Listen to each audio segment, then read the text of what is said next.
Hello and welcome to State Matters. I'm your host, Matt Muratore. Today, we will be discussing the legislative branch of Plymouth's town government and more particularly, the role of town moderator. Joining me for that discussion is long-serving town moderator, my good friend, Steve Triffletti. Thanks for joining me, Steve. I appreciate that. So we always start off our show to find out who our guests are. Now, I know you've been in town a long time, but there's probably a handful of people in the town of Plymouth and the surrounding towns that this show is shown at that don't know who Steve Triffletti is. So why don't you tell us who you are? So Matt, my family was originally from the Boston area, and as a toddler I actually lived in Plymouth, and at a young age we moved to Kingston. I grew up in Kingston, attended Silver Lake. I graduated quite a long time from Silver Lake Regional High School. I attended Gettysburg College and then law school at Boston College. And when I got out of law school, I returned to Plymouth and I opened up a law practice, and I've been doing it for 40 years. Okay, and you have children? I have 3 children. My son Franklin, who is a lawyer at our law firm, and my twin daughters, Lindsay, who lives in Brattleboro, Vermont, and my daughter Courtney, who is the moderate special needs teacher at Indian Brook Elementary. Let's talk about your law firm a little bit too, because you just celebrated a special anniversary. Yes, my wife reminds me that she was there from the beginning, helping me open my law practice while she worked. We initially were in an office in downtown Plymouth, and then in Is that North Plymouth you were at? We were actually downtown on Main Street and then on Court Street, but in the late 80s we moved up to Long Pond Road location, where we've been for about the last 30 years. And it's a general practice. My law partner, Alan, has been with me Alan Costa. for a number of years. Yes, Alan Costa.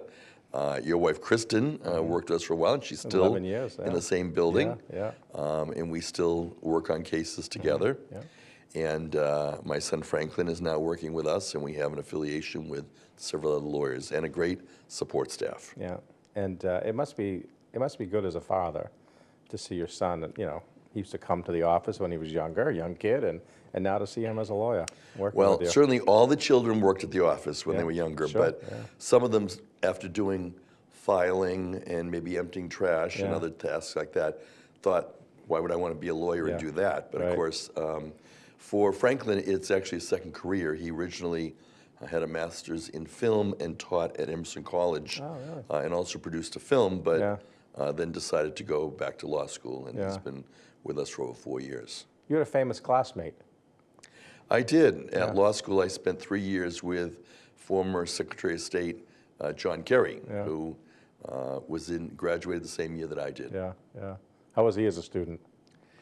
Well, let's just say he was a good student, But you were better. Well, I don't know that I was better, but we conducted ourselves in a different manner. Yeah, that's good. We'll leave it at that. So let's talk about your big anniversary you just had. What was that for? What was so that? Earlier I got to tell you before you talk about it, you and I go to a lot of events together, and I was amazed at the amount of people in that room. I was just floored, and I got there early because I think we were going to a Patriots game that night, but I got there early, and it was packed.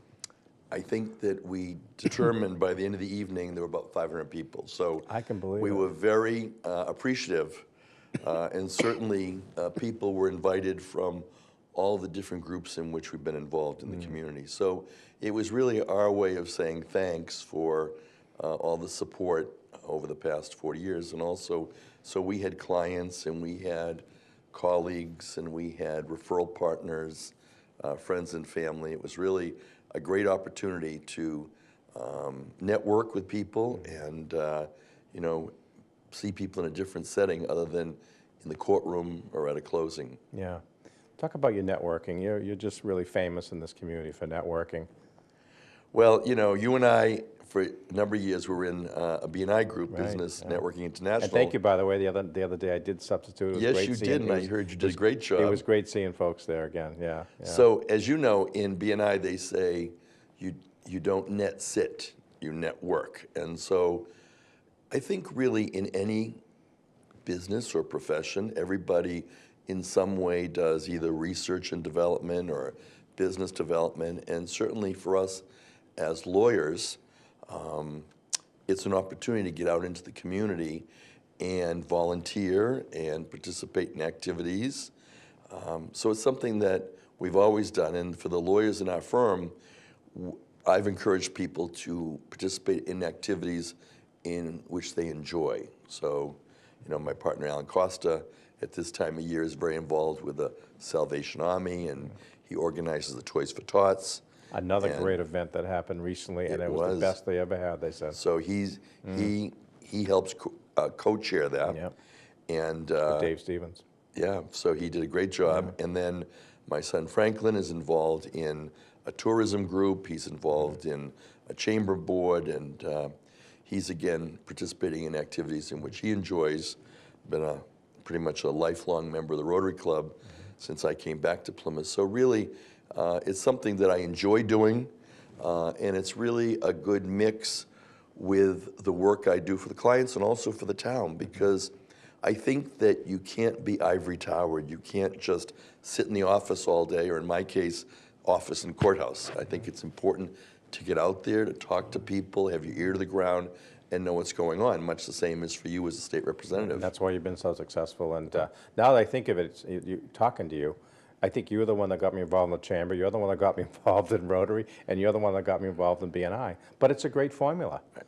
And it's been successful for me in the business, but also in the political arena as well. Right. Because you're out there with the people, and you need to be out with people, and you give back to what you get out of it. And that's been a great success for you, and I think for me as well. I think certainly in my role as moderator, it's been helpful because I've always conducted myself in a way where I do what I think is right, and I do what I think is in the best interest of the town, and not necessarily to those that might be only in the room at town meeting or at a committee meeting.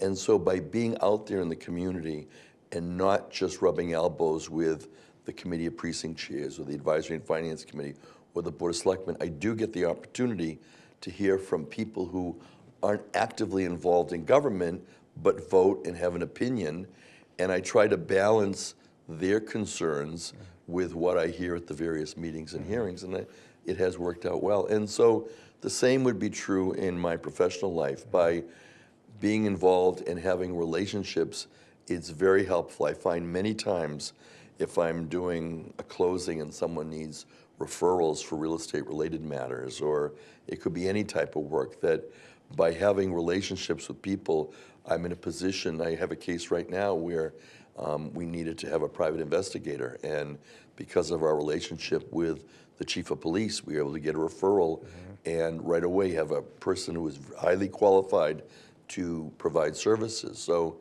I don't know that we would have the benefit of that extra dimension in our practice if we didn't. If you weren't out there. Right. Yeah, right, yeah.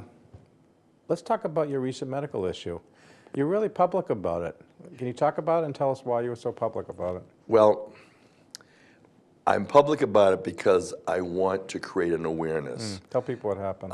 So in late June, I was coming back from lunch at Tavern on the Wharf with Katie in my office. Well, you had the 500 people for that party. That's right. Which was another amazing that all those people fit in there. my son Franklin and a referral partner. There were four of us having lunch, but we took separate cars. So I drove back to my office, got off at exit 5, the bottom of the ramp opposite the police station.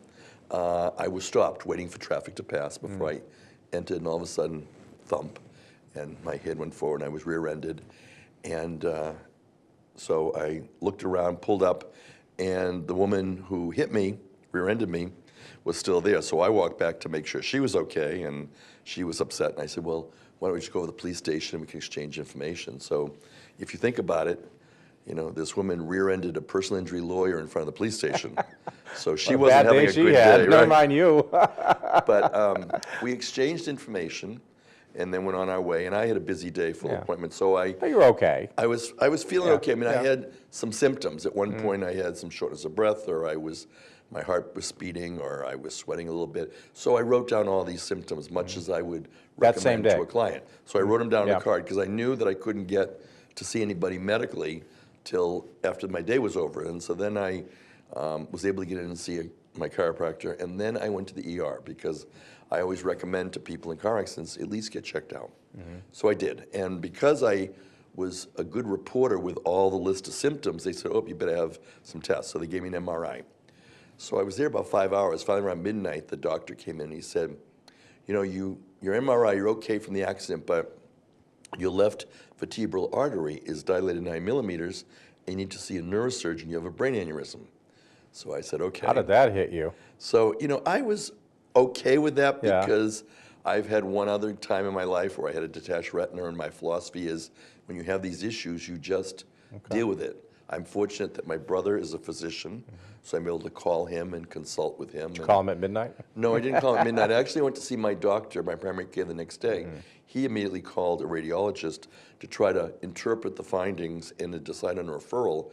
It was clear to me that they're down here in Plymouth, that I needed to go to Boston. They weren't necessarily as familiar with the Boston personnel, and my brother, being a physician at Beth Israel in Boston, is, and so I told my physician I would just, if he didn't have injection, contact my brother. He made a referral in Boston. I saw the neurosurgeon within a week, and within a month I had surgery. There were risks. They told me I could be wobbly, I could have a stroke, or I could die. But, you know, Did they give you the percentages? I don't know if they gave me percentages, but I knew that I didn't want to be a ticking time bomb and have the possibility of a burst aneurysm and, you know, have a deadly consequence. So I was told that in addition to those side effects, I could be in a lot of pain post-surgery. I could be angry. I could be depressed. Well, after the surgery, they kept me overnight. They put a metal stent, a titanium stent, in the back of my head. So it's there now. It is remodeling the artery so as to reduce the aneurysm, and eventually it'll go away. I go back in January to have it checked. And I did have a lot of pain afterwards, but I went to work within a week and powered through the pain. I was not You depressed. went to work the night. You were working the next day. Well, on you the didn't phone, go to the office for on a the week, phone and the yeah, email, but I stayed out of the office the rest of the Right, week. right. I was on Oxy, so I had to be careful that, you right, know, I was right. a little bit drugged up. But so they said you could be depressed. I was joyful. I was happy. I survived. It was successful, and I wasn't angry at all. I mean, I was just happy. I actually called up the woman who hit me, and I said, you know, thank you so much for rear-ending my car. And of course, she, I think, was a little bit taken. And what is wrong with this guy? But truly, I was fortunate. And so one of the first things that I did was I contacted the Brain Aneurysm Foundation because they provided a lot of the paperwork that was given to me pre-op and post-op at the hospital. And it turns out that the national organization has its office right here in Hanover. And so I offered to help. I said, you know, I'm in a position where I'm out in the community and I know a lot of people through my groups, you know, how can I help? And it was clear that by raising money and also being on a speakers bureau that I could be helpful. And so really since that time I've done that, and at my 40th anniversary we had raised some money, we made a donation, we also invited the executive director of the foundation, she spoke, and before and since that time we've spoken at the Plymouth Rotary and at the Kiwanis. We're scheduled to speak at the Lions Club, at the Sunrise Rotary.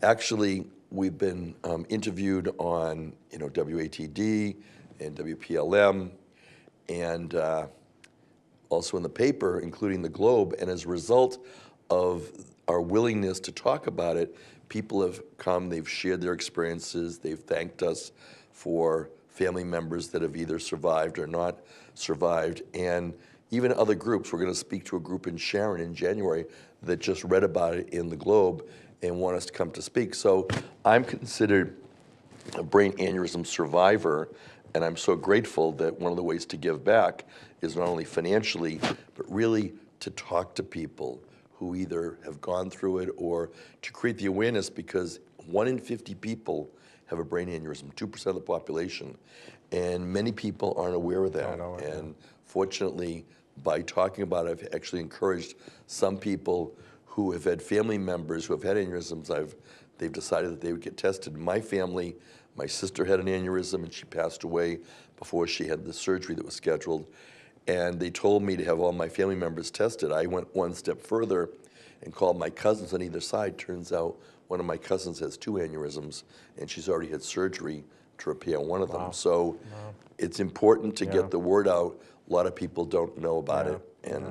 And the aneurysm organization was at the State House too soon after that. Yes, and I want to thank you for that, and Kenny and thanks. I were both there for that. Senator DiMacedo, you were there, the governor was there, Yeah. and it was a great event, and I'm really appreciative of your support and Senator DiMacedo's support, Well, great and the job. governor. I mean, it was really Well, it's a great very job. nice. It's getting the word out, and as you just said, that people are just not aware of it. Right. So, getting themselves checked is vital. Wow. So thank you. Well, thanks for sharing that. So let's talk about your role as town moderator. Yes. Okay. So you are one of the longest serving elected officials. Am I I am. correct on that? You are And how many years now? continuously correct. Yeah. Well, as a continuously serving elected official, Right. 25 years. 25 And then prior to being moderator, I was a school committee member. Okay. And how long you been town moderator? 25 years. It is 25 years. Okay. Before that was school committee. committee. Okay. So can you explain to folks who, there's still people out there that don't understand the workings of town government in Plymouth. Can you briefly explain this process, the legislative branch that you are oversee? Sure. So in Plymouth, we have a bicameral form of government, an executive branch and a legislative branch. And so we have the 5 selectmen, and that's the executive branch, and then we have a legislature of 135 elected town meeting members. The moderator is the presiding officer over the legislature. So you're like the Speaker of the House. It would be comparable to the speaker at the state and the federal level. And I vote if there's a tie, but I preside over you the ever voted? meeting. I have voted. Have you really? You had a vote? Had several tie votes. Is that right? Yeah. One of them, it's important.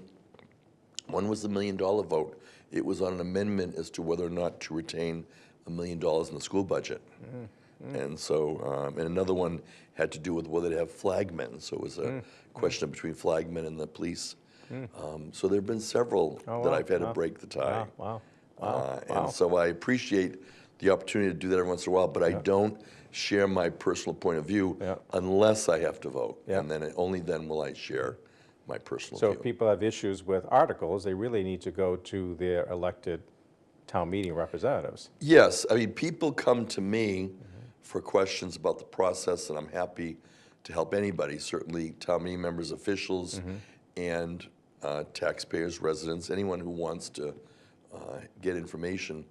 For the motions that come before town meeting, they have to be cleared through me. So although the Advisory and Finance Committee and the Board of Selectmen make motions from time to time, I have to determine. In this last town meeting, the Advisory and Finance Committee initially made a motion under Article 3 as to the town hall hours. And although it came from the Advisory and Finance Committee, I ruled them out of order because I determined that our charter gives authority to the town manager to determine the use of buildings. And the hours for town hall are part of the use of the building. So it was up to me to decide. And So you're like the traffic cop then. so certainly a traffic cop, but also finally in the end, probably the judge too, because too, sure. in the state and the federal level, you have the 3 branches of government and you have a judicial system. And so if you at the state do something, pass legislation that's unconstitutional, it can be overturned by the courts. But in our case, that's not true initially at town meeting, and so it's left to the moderator to decide whether or not it's legal and appropriate. And I have to say, in 25 years, I've not made any decision that's been overturned at any other level. So I spend a lot of time preparing. I do receive advice from town council, but in the end, it's always my decision regardless of what town council or anybody else would recommend. Do you usually go along with town council? Usually, but not always. I mean, certainly there are times when I will say to town council, this is what we've done in Plymouth, and this is how I'm going to handle it. And one example would be, like the article in the last town meeting, I've always not allowed anything that's outside the authority of town meeting. A few years ago, we had some articles dealing with the nuclear power plant. And there were motions, and I ruled them out of order. I said, this is outside of our authority. The Board of Selectmen have some authority. The NRC has authority. Town meeting really doesn't, and it's an expense to run a town meeting. And I also think that part of the strength of the legislature is to do what you're supposed to do, but not interfere with other branches of government. And so too, I jealously watch to make sure that the selectmen don't interfere with town meeting or anybody else, a department head, that, you know, if it's our responsibility and our authority, then we're gonna be the ones that are gonna be in charge of that. So, And you make sure they don't blur the lines then. right, Yeah, so it's a balance. Yeah. And so I'm happy when from time to time I can say to town meeting, you know what, you can't do this. This is not your responsibility. It's the town manager or Yeah, the selectman yeah. or the NRC. Because I think that strengthens us in the long run, because we're not butting into them and we're not gonna let them butt into us. Yeah. So you also have appointing authority. I You do. appoint 15 folks to the FinCom. Yes. And you also have authority to appoint a charter committee. Yes. Now, if I understand correctly, the charter committee is by bylaw every 5 years? Is that state law, or is that town charter? So a number of years ago, one of the charter commissions recommended that we have a charter review committee at least once every 5 years. And so I've appointed multiple charter review committees during my tenure. And most recently, I appointed one earlier this year. I've modeled them on the state elected charter review commissions in that I have 9 members serving. Our charter says that they will eventually report to town meeting. I try to pick people that have a varied background, some that have served in government at various levels, some that are new to government, so as to have a mix of people. And so far, we have one that's currently in session, and they're holding hearings, and they're working hard, and we'll get a report in the spring. Now, this isn't the 5-year mark, though. You did this before. It's not the 5-year mark. Yeah, It says explain no to people later why. than 5 Right. years. So why now? Well, I was getting a lot of requests from people to appoint a charter review committee, in part because of some of the recent elections. And some people had concerns about whether or not the form of government was still appropriate given the size of the town, given the manner in which some of the elections were turning. You know, I personally have been thrilled that people have been voting in town elections, even though it's been a little skewed, but you know, that's part of the process. And Right. good for those people Right. who have been voting. However, there were some people that felt that, you know, parts of the town were unduly influencing the rest of the town. So my response to that was, well, create a charter review committee and let them hold hearings and come up with some recommendations. So I'm actually hearing it more and more in the last year or two as well, that more and more people are saying it's time to look at this charter. It's time to see, do we need a change of government? And in light with what Framingham just did as well. Framingham was the largest town until it became a city, but by a slim margin. And I think next to Brookline, I think Plymouth is the second you're right, largest yeah. town now as well. Yes. So I think that the population has a lot to do with it as well. Sure. Yeah. So how did you go about picking the people? I know you had a lot of candidates for that. I did have a lot of And by the candidates. way, do you think that you had a lot of candidates because there's so much interest on whether to change the form of government or keep the form of government? Is that why you think you got a lot of interest? That combined with the fact that once that I announced that I'd form a committee, then you have other people who say, well, I want to be a part of it, you know, and so Yeah. I need to volunteer. So Yeah. while they may have not wanted a charter review committee, they certainly didn't want it to go forward without them being involved in some way. Yeah, right. So So you said that they have been working hard. I've They read have been almost working every other hard, week they've yeah. been meeting since July. And very so talented group. So you said they're going to be bringing a report to the First spring town Saturday in meeting. April Okay. is when we have our So what sort of spring town report meeting. would they be bringing? Well, again, I don't know, because one of the things as the appointing authority, I don't interfere with Okay. the boards or committees that I constitute.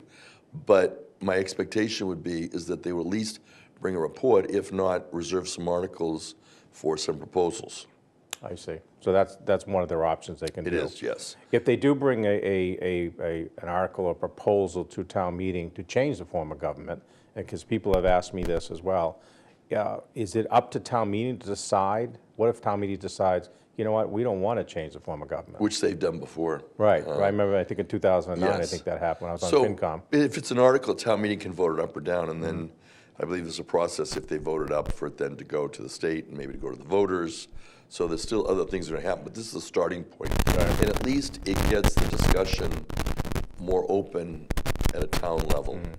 And this is a charter committee Charter committee, that's right. versus a charter commission. What's is the correct. difference between the? Well, the Charter Review Commission is elected, so people Okay. petition to put in the ballot, then they're elected, and so it's a little different. Little but, different, yeah.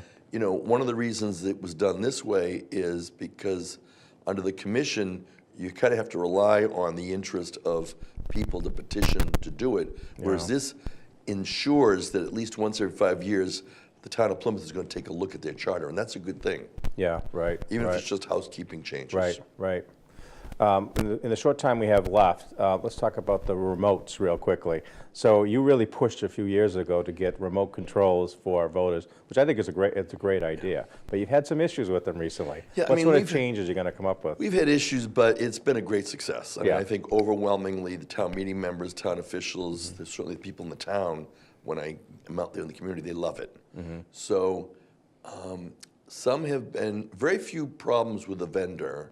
And I think last time we had one clicker that may or may not work, but the vendor's been really good in terms of checking them, make sure the batteries are working and so on. We had just a learning curve initially where some members, when they were issued, didn't pay attention to the rules. So you got to turn them on. They shouldn't leave the room. You got to clear them. You got to vote within the timeline. So, you know, when you have 135 people, and that 135 varies at every town meeting because you have people that resign, new people come, you have to constantly educate them. At this last town meeting, well, not the last, but the one before that in October, we had a little glitch because we had a vote, and a few of them, for whatever reason, didn't record their vote. And I've tried to encourage town meeting members to remember that at the end of the vote, if for some reason it wasn't registered on the screen, they should jump up, point of order, and I take the information. Well, in this particular case, they didn't do it. They went over to the vendor, they were talking, I was unaware, we went on to a new article, and usually it doesn't really matter a whole lot by 1 or 2 votes. In this case, it lost by 1 vote, so it's very important. Yeah. Well, I got to say, you run a great town meeting. I don't know anybody who would ever want to do it. Have you ever had an opponent run against you? I'm not sure why. Early on, I'm I not was sure why tested. anybody would, but Early on, I was tested. it's a probably tough job for a little pay. the first couple of times, Yeah, but I yeah, do love it. yeah. I enjoy it. You do a great and- job. You do a great job. And I actually spent Monday evening going to a Patriots game, and Yeah. I was with the Abington town moderator. And as we drove to the game, we spent a lot of time talking about the different, you know, and his is an open town meeting, very different, but very different form. enjoyable. Yeah. Well, Steve, thank you so much. Thank you for what you do for the town, Thank the you, Matt. community, and thank you for coming on today. Great, Appreciate thanks. that. Okay. We hope you enjoyed today's show and found it informative. I want to thank the staff and volunteers from PAC TV for all they do, and we'll see you next time on State Matters.